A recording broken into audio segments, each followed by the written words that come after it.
अभिषेक आर्यन।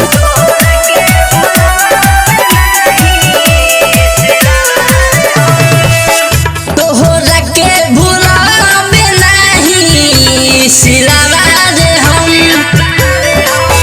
तोहरा के भुलावे नहीं सिलावा रे हम।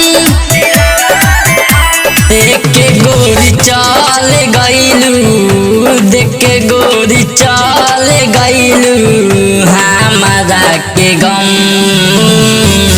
तोहरा के भुलावे नहीं सिलावा रे हम,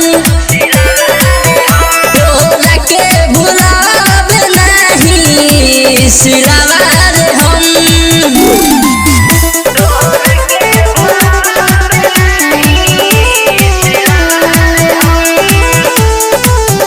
प्रोग्रेस रिकॉर्डिंग स्टूडियो कहली बाजार। डीजे राजू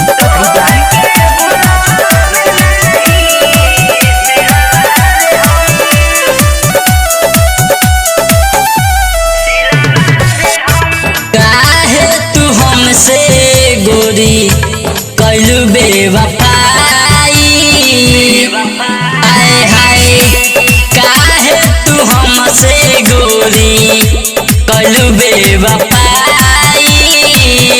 दूसरा से जाके ले लू सनहिया लगाई।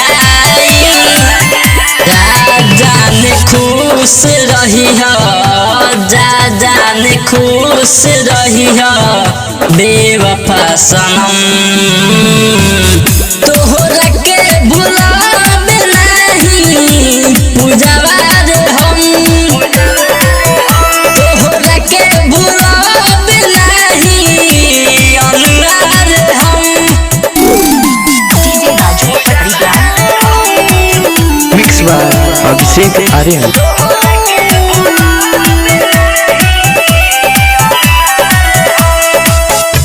संजीत शराबी के तू दे गइलू गम हो, आए हाय संजीत शराबी के तू दे गइलू गम हो। अभिषेक आर्यन सुना सहले सीताम हो।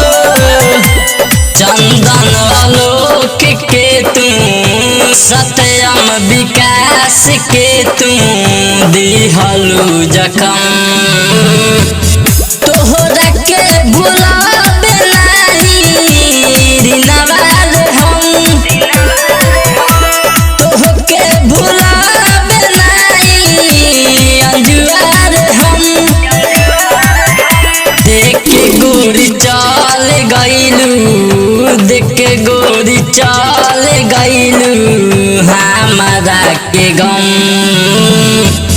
तोहरा के भुलावे नहीं सिलावा रे हम, तोहरा के भुलावे नहीं सिलावा रे हम। प्रोग्रेस रिकॉर्डिंग स्टूडियो गहरी बाजार।